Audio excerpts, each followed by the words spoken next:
Hi everyone, welcome to my YouTube channel. आज का topic है हम लोगों का पॉलन ग्रेन। पॉलन ग्रेन इसे हिंदी में कहते हैं परागकण। क्या कहते हैं? परागकण। तो आज जानेंगे हम लोग यहाँ पर पॉलन ग्रेन के बारे में। तो पॉलन ग्रेन जो होती है उसे हम क्या कहते हैं? pollen grain are haploid cell। pollen grain जो होती है वो हैप्लॉइड सेल होती है। इसे हम माइक्रोस्पोर भी कहते हैं, क्योंकि माइक्रोस्पोर भी हैप्लॉइड होता है। हैप्लॉइड इसलिए होता है क्योंकि इसमें मियोसिस डिवीजन होता है। मियोसिस डिवीजन होता है, इससे 4 कोशिकाएं बनती है और ये हैप्लॉइड होता है। इसे हम मेल गैमेटोफाइट भी कहते हैं। मेल गैमेटोफाइट भी कहते हैं। किसे? पॉलन ग्रेन को हम मेल गैमेटोफाइट भी कहते हैं। ओके, अब बात करते हैं कि पॉलन ग्रेन जो होते हैं वो पाए कहाँ जाते हैं। तो पॉलन ग्रेन होते हैं वो एंथर पर प्रेजेंट होते हैं। कहाँ पाए जाते हैं? एंथर पर। और एंथर जो होते हैं वो 2 प्रकार के होते हैं, मोनोथीकस और बाइथीकस। मोनो मीन्स जिसमें केवल एक चेम्बर होता है उसे हम कहते हैं मोनोथीकस, और जिसमें 2 चेम्बर होते हैं उसमें हम कहते हैं क्या? बाइथीकस। ओके, इस प्रकार हम कह सकते हैं कि एंथर जो होते हैं वो 2 प्रकार के होते हैं। अगर हम बात करें एक क्वेश्चन पूछा जाएगा एक बार कि पॉलन ग्रेन के अध्ययन को क्या कहते हैं। पॉलन ग्रेन के अध्ययन को हम पॉलिनोलॉजी कहते हैं। पॉलिनोलॉजी कहते हैं। बहुत इंपॉर्टेंट क्वेश्चन है कि पॉलिनोलॉजी किसके अध्ययन कहते हैं? पॉलन ग्रेन को। चाहे अध्ययन पूछे चाहे पूछे इसके अध्ययन को क्या कहते हैं, तो जवाब होगा पॉलिनोलॉजी। ओके, तो आज हम बात करते हैं पॉलन ग्रेन की स्ट्रक्चर की। पॉलन ग्रेन का जो स्ट्रक्चर होता है उसमें पॉलन ग्रेन जो होता है वो 2 सेल्स से बना होता है।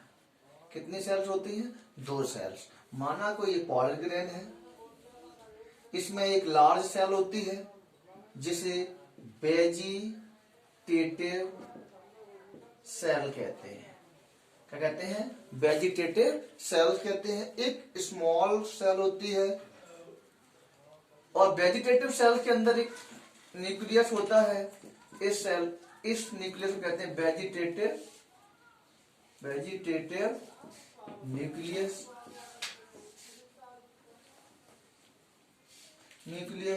और जो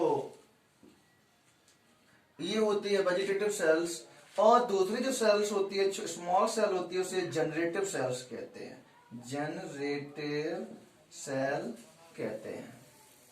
ओके, इसके अंदर जो केंद्रक होता है उसे जनरेटिव न्यूक्लियस कहते हैं।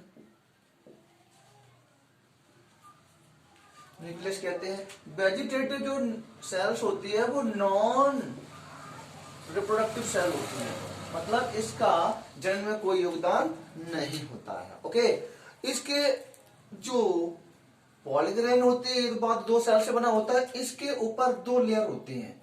एक ये लेयर हो गई, एक ये लेयर है। 2 लेयर होती है। अंदर की जो लेयर होती है उसे एंटाइन वॉल कहते हैं। बाहर की जो लेयर होती है उसे एक्साइन वॉल कहते हैं। क्या कहते हैं? एक्साइन वॉल कहते हैं। ये एक्साइन वॉल जो होती है वो स्पोरोपोलेनिन की बनी होती है। कहीं कहीं पर इस लेयर में स्पोरोपोलेनिन नहीं पाया जाता, जहां पर ये छिद्र पर बन जाते हैं। इन छिद्रों को जर्म पोर कहते हैं। और अंदर की जो लेयर होती है वो पेक्टोसेल्यूलोज की बनी होती है। सेल्यूलोज की बनी होती है। ओके, वेजिटेटिव जो सेल्स होती है वो प्रोड्यूस करती है क्या, वो प्रोड्यूस करती है पॉलन ट्यूब। क्या प्रोड्यूस करती है, पॉलन ट्यूब, पॉलन ट्यूब बनाती है। वेजिटेटिव जो सेल्स होती है वो पॉलन ट्यूब का निर्माण करती है, और जनरेटिव जो सेल्स होती है वो मेल गैमीटोफाइट का निर्माण करती है, मेल गैमीटोफाइट का निर्माण करती है। ओके, तो समझ में आया होगा आप लोगों के। हमने बताया कि पॉलन ग्रेन जो होते हैं वो कहाँ पाए जाते हैं, एंथर पर। कहाँ पाए जाते हैं, एंथर पर पाए जाते हैं। ये पॉलन ग्रेन जो होते हैं वो हैप्लॉइड होते हैं। कैसे होते हैं, हैप्लॉइड होते हैं। इसमें दो सेल्स पाई जाती हैं, एक लार्ज सेल, एक स्मॉल सेल। लार्ज सेल होती है उस वेजिटेटिव सेल्स कहते हैं, नॉन रिप्रोडक्टिव सेल्स होती है, यानी कि जनन में से कोई योगदान नहीं होता। इसके अंदर जो न्यूक्लियस होता है उसे वेजिटेटिव न्यूक्लियस कहते हैं। ओके, वेजिटेटिव जो सेल्स होती है वो क्या बनाती है, पॉलन ट्यूब बनाती है। और स्मॉल सेल होती है इसे जनरेटिव सेल कहते हैं। इसके अंदर जो न्यूक्लियस होता है उसे जनरेटिव न्यूक्लियस कहते हैं। जनरेटिव सेल्स क्या बनाती है, मेल गैमीटोफाइट बनाती है। ये दो लेयर से कवर्ड रहता है। एक तो जो इनर लेयर होती है उसे इंटाइन वॉल कहते हैं, जो पेक्टोसेलुलोज की बनी होती है। ओके, और जो आउटर लेयर होती है जो थिक होती है, थिक होती है, जो पॉलन ग्रेन की रक्षा करती है, इसे हम कहते हैं एक्साइन बार, जो स्पोरोपोलिन की बनी होती है। ओके, समझ में आया होगा ये वीडियो, तो आप लोग समझ गए होंगे। ठीक है, थैंक्स।